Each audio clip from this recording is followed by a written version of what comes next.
식약처와 함께하는 생활백서로 시작하겠습니다.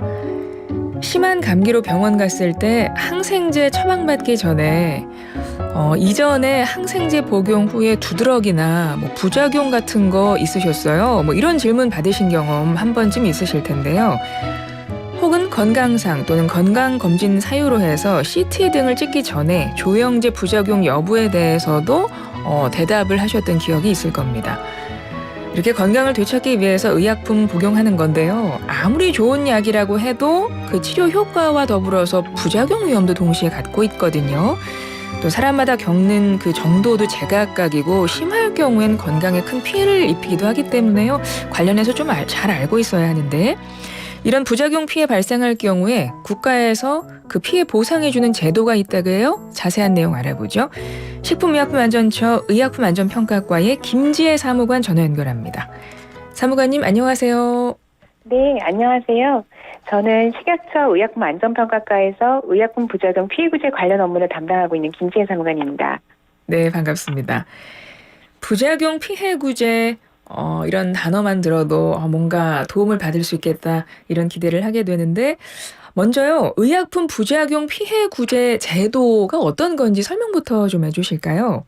네, 아까 말씀 주신 것처럼 의약품은 그 특성상 적절하게 사용된 경우에도 사용 후 부작용이 나타나는 경우가 있습니다. 예를 들면 코감기약을 먹고 졸리거나 또는 입이 마르거나 이런 것들 경험이 있으실 텐데요. 대부분의 부작용은 이렇게 경미한 수준으로 쉽게 회복되는데 아나필락틱 쇼크 같이 심한 경우에는 병원 입원을 해야 하거나 목숨이 위태로운 경우도 발생합니다. 특히 항생제나 조영제 등은 부작용 발생 빈도가 높은 편이기 때문에 병원이나 약국에서 복약 지도를 할 때 환자에게 반드시 그 부작용 여부를 확인하고 있습니다.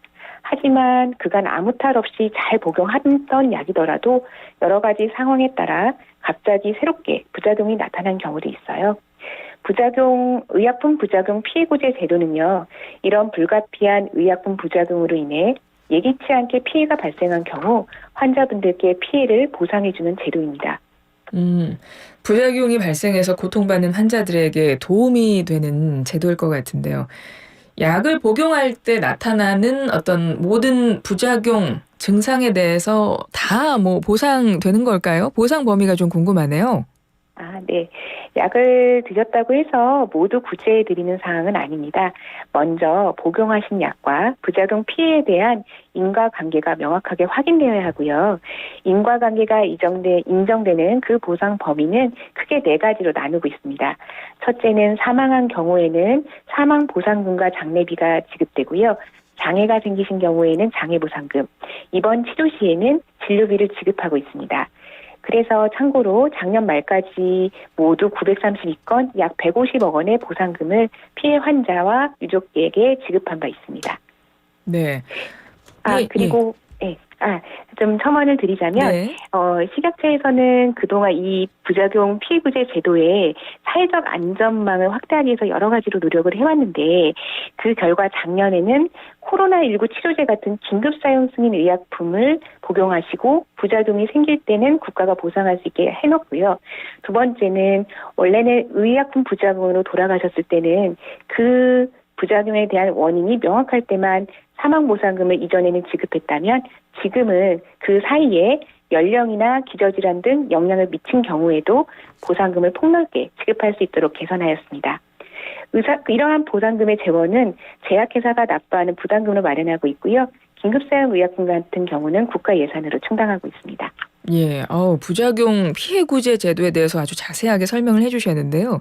이 제도가 계속 실시 중이지만 또 매년 추진 계획이라든가 목표가 있으실 것 같아요. 올해는 어떻습니까? 올해는 정말 식약처가 의약품 부작용 피해구제 제도를 시행한 지 10주년이 되는 아주 저희에겐 뜻깊은 해입니다. 네. 그래서 이 제도를 더욱 활성화하기 위해서 이 환자들이 혜택을 받을 수 있는 것을 기반을 넓히는 데 주력할까는 계획인데요. 네. 첫째는 부작용 치료비에 대한 보상 금액을 더욱 늘리기 위해서 물가 상승률과 재원 운영 현황을 고려해 현재는 2천만 원인 진료비 보상 상한액을 높일 계획입니다. 두 번째는요, 의약품 부작용이 일단 한번 발생하면 동일한 약을 처방받았을 때 더 그 이후에는 부작용이 커질 수 있거든요. 이런 것들을 예방하기 위해서 병원에 내원했을 때 의약품 안전사용 서비스를 통해서 의사에게 환자의 부작용 이력 정보를 제공하고 있습니다. 그 제공 대상이 되는 의약품을 현행에는 66개에서 전체 성분 235개로 확대할 계획입니다. 네.